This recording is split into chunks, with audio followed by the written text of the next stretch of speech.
लीजिए सुनिए देवकीनंदन खत्री के लिखे उपन्यास चंद्रकांता के तीसरे भाग का तीसरा बयान मेरी यानी समीर गोस्वामी की आवाज में। कल रात से आज की रात कुमार को और भी भारी गुजरी। बार बार उस बरवे को पढ़ते रहे। सबेरा होते ही उठे, स्नान पूजा कर जंगल में जाने के लिए तेज सिंह को बुलाया। वे भी आए। आज फिर तेज सिंह ने मना किया मगर कुमार ने न माना। तब तेज सिंह ने उन तिलिस्मी फूलों में से गुलाब का फूल पानी में घिसकर कुमार और फतेह सिंह को पिलाया और कहा, अब जहां जी चाहे घूमिए, कोई बेहोश करके आपको नहीं ले जा सकता। हाँ, जबरदस्ती पकड़ ले तो मैं नहीं कह सकता। कुमार ने कहा, ऐसा कौन है जो मुझको जबरदस्ती पकड़ ले। पांचों आदमी जंगल में गए। कुछ दूर पर कुमार और फतेह सिंह को छोड़ तीनों अय्यार अलग हो गए। कुंवर बीरेंद्र सिंह फतेह सिंह के साथ इधर उधर घूमने लगे। घूमते घूमते कुमार बहुत दूर निकल गए। देखा कि दो नकाबपोश सवार सामने से आ रहे हैं। जब कुमार से थोड़ी दूर रह गए तो एक सवार घोड़े पर से उतर पड़ा और जमीन पर कुछ रख के फिर सवार हो गया। कुमार उसकी तरफ बढ़े। जब पास पहुंचे तो वे दोनों सवार ये कह के चले गए कि इस किताब और चिट्ठी को ले लीजिए। कुमार ने पास जाकर देखा तो वही तिलिस्मी किताब नजर पड़ी। उसके ऊपर एक चिट्ठी और बगल में कलम दवात और कागज भी मौजूद पाया। कुमार ने खुशी खुशी उस किताब को उठा लिया और फतेह सिंह की तरफ देख के बोले, ये किताब देकर दोनों सवार चले क्यों गए, सो कुछ समझ में नहीं आता। मगर बोली से मालूम होता है कि वो सवार औरत है जिसने मुझे किताब उठा लेने के लिए कहा।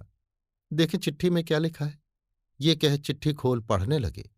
ये लिखा था, मेरा जी तुम में अटका है और जिसको तुम चाहते हो वो बेचारी तिलिस्म में फंसी है। अगर उसको किसी तरह की तकलीफ होगी तो तुम्हारा जी दुखी होगा। तुम्हारी खुशी से मुझको भी खुशी है। ये समझकर किताब तुम्हारे हवाले करती हूं। खुशी से तिलिस्म तोड़ो और चंद्रकांता को छुड़ाओ, मगर मुझको भूल न जाना। तुम्हें उसी की कसम जिसको ज्यादा चाहते हो। इस चिट्ठी का जवाब लिखकर उसी जगह रख देना जहां से किताब उठाओगे। चिट्ठी पढ़कर कुमार ने तुरंत जवाब लिखा, इस तिलिस्मी किताब को हाथ में लिए मैंने जिस वक्त तुमको देखा उसी वक्त से तुम्हारे मिलने को जी तरस रहा है। मैं उस दिन अपने को बड़ा भाग्यवान जानूंगा जिस दिन मेरी आंखें दोनों प्रेमियों को देख ठंडी होंगी। मगर तुमको तो मेरी सूरत से नफरत है। तुम्हारा बीरेंद्र। जवाब लिखकर कुमार ने उसी जगह पर रख दिया। वे दोनों सवार दूर खड़े दिखाई दिए। कुमार देर तक खड़े राह देखते रहे मगर वे नजदीक न आए। जब कुमार कुछ दूर हट गए तब उनमें से एक ने आकर चिट्ठी का जवाब उठा लिया और देखते देखते नजरों की ओट हो गया। कुमार भी फतेह सिंह के साथ लश्कर में आए। कुछ रात गए तेज सिंह भी वापस आकर कुमार के खेमे में इकट्ठे हुए। तेज सिंह ने कहा, आज भी किसी का पता न लगा। हाँ, कई नकाबपोश सवारों को इधर उधर घूमते जरूर देखा। मैंने चाहा कि उनका पता लगाऊं मगर हो न सका, क्योंकि वे लोग भी चालाकी से घूमते थे। मगर कल जरूर हम उन लोगों का पता लगा लेंगे। कुमार ने कहा, देखो तुम्हारे किए कुछ न हुआ मगर मैंने कैसी अय्यारी की कि खोई हुई चीज को ढूंढ निकाला। देखो ये तिलिस्मी किताब। ये कह कुमार ने किताब तेज सिंह के आगे रख दी। तेज सिंह ने कहा, आप जो कुछ अय्यारी करेंगे वो तो मालूम ही है, मगर ये बताइए कि किताब कैसे हाथ लगी। जो बात होती है ताज्जुब की। कुमार ने बिल्कुल हाल किताब पाने का कह सुनाया। तब चिट्ठी दिखाई और जो कुछ जवाब लिखा था वो भी कहा। ज्योतिषी जी ने कहा, क्यों ना हो, फिर तो बड़े घर की लड़की है। किसी तरह से कुमार को दुख देना पसंद न किया। सिवाय इसकी चिट्ठी पढ़ने से ये भी मालूम होता है कि वो कुमार के पूरे पूरे हाल से वाकिफ है, मगर हम लोग बिल्कुल नहीं जान सकते कि वो है कौन। कुमार ने कहा, इसकी शर्म तो तेज सिंह को होनी चाहिए कि इतने बड़े अय्यार होकर दो चार औरतों का पता नहीं लगा सकते।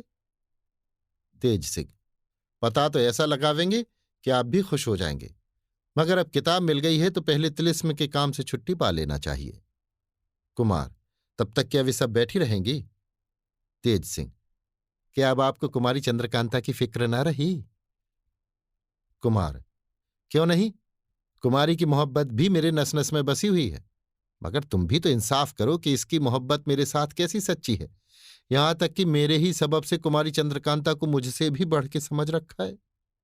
तेज सिंह, हम ये तो नहीं कहते कि उसकी मोहब्बत की तरफ ख्याल ना करें, मगर तिलिस्म का भी तो ख्याल होना चाहिए। कुमार: तो ऐसा करो जिसमें दोनों का काम चले। तेज सिंह: ऐसा ही होगा, दिन को तिलिस्म तोड़ने का काम करेंगे, रात को उन लोगों का पता लगावेंगे। आज की रात फिर उसी तरह कटी। सवेरे मामूली कामों से छुट्टी पाकर कुंवर बीरेंद्र सिंह, तेज सिंह और ज्योतिषी जी तिलिस्म में घुसे। तिलिस्मी किताब साथ थी। जैसे जैसे उसमें लिखा हुआ था उसी तरह ये लोग तिलिस्म तोड़ने लगे। तिलिस्मी किताब में ये पहले ही ये लिखा हुआ था कि तिलिस्म तोड़ने वाले को चाहिए कि जब पहर दिन बाकी रहे तिलिस्म से बाहर हो जाए और उसके बाद कोई काम तिलिस्म तोड़ने का न करे। अभी आप सुन रहे थे देवकीनंदन खत्री के लिखे उपन्यास चंद्रकांता के तीसरे भाग का तीसरा बयान, मेरी यानी समीर गोस्वामी की आवाज में।